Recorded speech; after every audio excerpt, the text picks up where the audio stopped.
RGPV diploma के previous year के question papers को सॉल्व करने की सीरीज़ के इस वीडियो में हम ईयर 2024 के कंप्यूटर प्रोग्रामिंग का क्वेश्चन पेपर सॉल्व कर रहे हैं। और आज की इस वीडियो में हम इस क्वेश्चन पेपर का क्वेश्चन नंबर 8 का ऑप्शन बी सॉल्व करेंगे।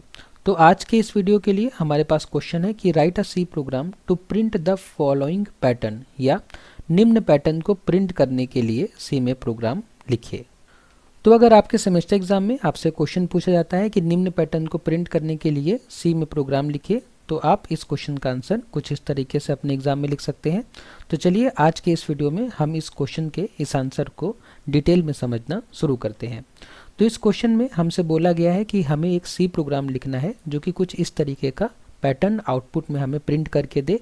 तो इसके लिए हम क्या करेंगे, सबसे पहले आंसर में ये लाइन लिखेंगे कि नीचे दिए गए प्रोग्राम का उपयोग करके आप दिए गए पैटर्न को प्रिंट कर सकते हैं।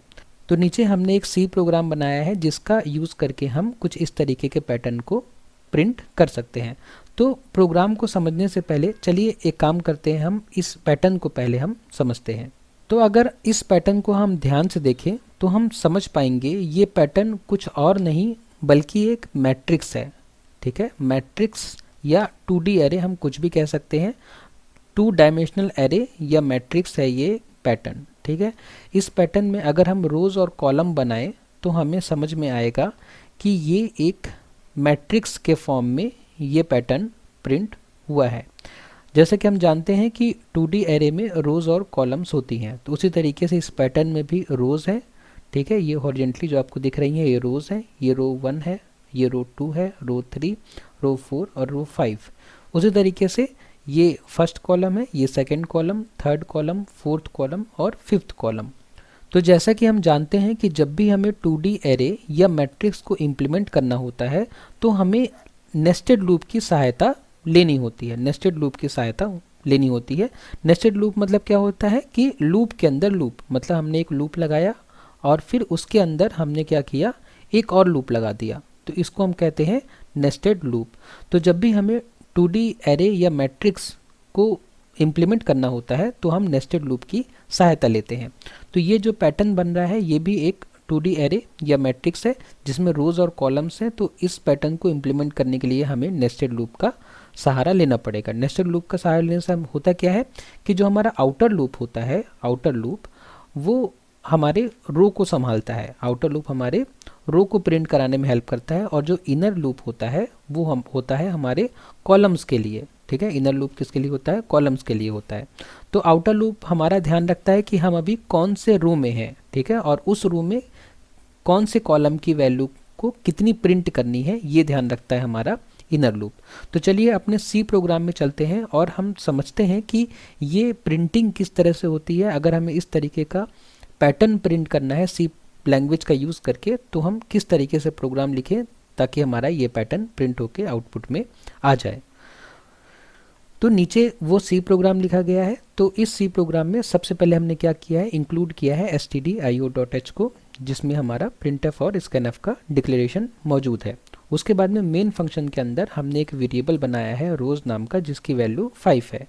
तो रोज नाम के वेरिएबल की वैल्यू 5 इसलिए है क्योंकि हमें 5 रोज ही प्रिंट करनी है। ठीक है, अगर हम अपने पैटर्न को ध्यान से देखें तो इसमें 5 रोज हैं। ठीक है, 1 2 3 4 और 5। ठीक है, टोटल 5 रोज है इस पैटर्न में, इसलिए हमने रोज की वैल्यू 5 ली है। ठीक है, अब हमने क्या किया है, रोज की वैल्यू 5 लेने के बाद डायरेक्ट हमने क्या किया है, नेस्टेड लूप को यहाँ पे इम्प्लीमेंट किया है। नेस्टेड लूप में 2 लूप होते हैं, पहला आउटर लूप और दूसरा इनर लूप। तो चलिए इस प्रोग्राम को अब हम ड्राई रन करके समझते हैं। तो वेरिएबल के डिक्लेरेशन के बाद हमारा कंट्रोल आएगा कहाँ पे, फॉर लूप में आएगा। ठीक है, फॉर लूप में आने के बाद ये लाइन एग्जीक्यूट होगी। तो इस लाइन में क्या किया गया है कि एक आई नाम का वेरिएबल डिक्लेयर किया गया है और इनिशियलाइज किया गया है 1 से। ओके, उसके बाद में ये कंडीशन चेक होगी कि आई की वैल्यू 1 है, वो less than equal two rows मतलब 5। कंडीशन ट्रू है, कंडीशन ट्रू है तो हम कहाँ जाएंगे, लूप के अंदर जाएंगे, और लूप के अंदर जाएंगे तो हमें एक और लूप मिल जाएगा। ठीक है, जिसको हम इनर लूप कह रहे हैं। इसमें भी एक वेरिएबल डिक्लेयर किया गया है जो कि जे नाम का है और जिसको 1 से इनिशियलाइज किया गया है। अब जे की वैल्यू 1 है, कंडीशन चेक करेंगे हम 1 is less than equal to I की वैल्यू क्या है 1 है, तो 1 is less than equal to 1, condition true, condition true तो हम लूप के अंदर आएंगे, लूप के अंदर आके हम प्रिंट करेंगे जे की वैल्यू जो कि 1 है। ठीक है, तो हमने मान लीजिए कि यहाँ पे 1 प्रिंट कर दिया।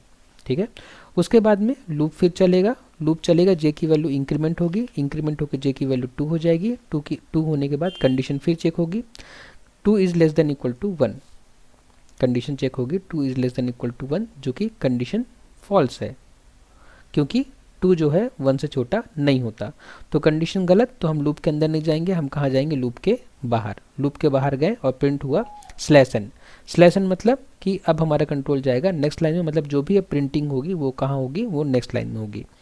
उसके बाद में हम अपने आउटर लूप की बाउंड्री में पहुंच गए, तो अब हमारा कंट्रोल जाएगा वापस अपने आउटर लूप में और आई को करेगा इंक्रीमेंट, आई को इंक्रीमेंट करेगा, तो अब आई की वैल्यू क्या हो जाएगी, 2 हो जाएगी।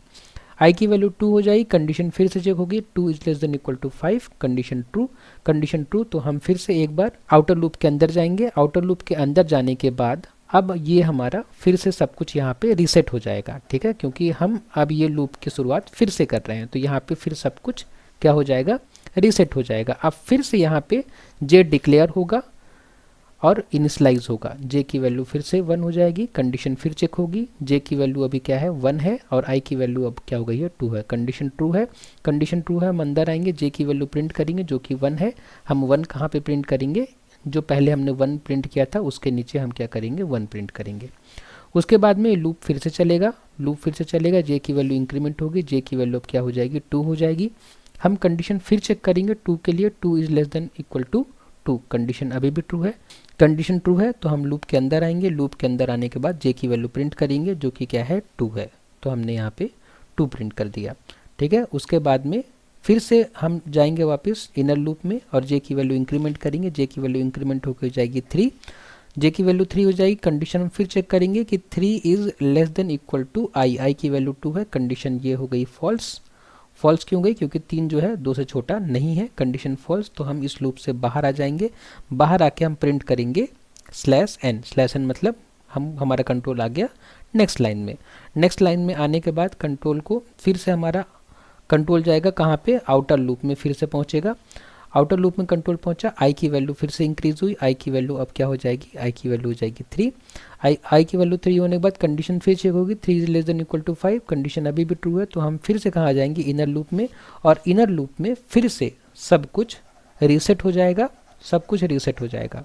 ठीक है, यहाँ पे जो हुआ था ये सब अब भूल जाएगा, अब फिर से सब कुछ यहाँ पे रीसेट हो जाएगा।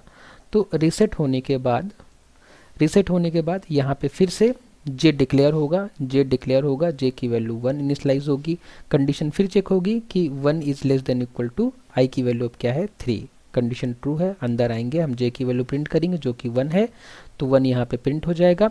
इसी तरीके से फिर जे की वैल्यू बढ़ेगी, जे की वैल्यू 2 हो जाएगी, कंडीशन चेक होगी, कंडीशन सही होगी, फिर हम जे की वैल्यू प्रिंट करेंगे जो कि 2 होगा। अब आप समझने लग गए होंगे धीरे धीरे कि किस तरीके से काम कर रहा है। जे की वैल्यू फिर 3 हो जाएगी, 2 के बाद 3 हो जाएगी, कंडीशन अभी भी सही रहेगी क्योंकि आई की वैल्यू भी 3 है, तो यहाँ पे 3 प्रिंट हो जाएगा।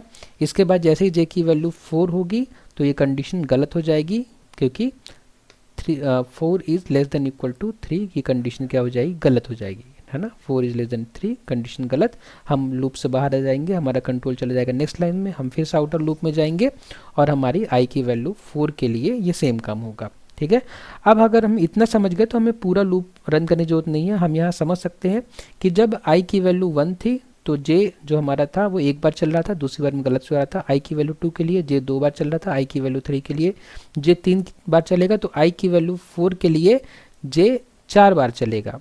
ठीक है, और आई की वैल्यू 5 के लिए जे 5 बार चलेगा, और इस तरीके से हमारा ये पैटर्न जो होगा वो प्रिंट होके हमें आउटपुट में मिल जाएगा। ठीक है, तो इस तरीके से कुछ नेस्टेड लूप काम करता है, और अगर आपके एग्जाम में आपसे पूछा जाता है कि आप इस तरीके का पैटर्न बनाइए तो आप इस तरीके का लूप लगा के इस तरीके का पैटर्न बना सकते हैं।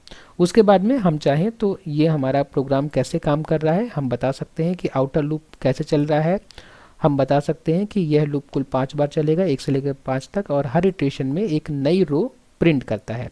हम बता सकते हैं इनर लूप के बारे में कि इनर लूप क्या करता है, प्रत्येक रो में 1 से लेकर i तक की संख्या को प्रिंट करता है।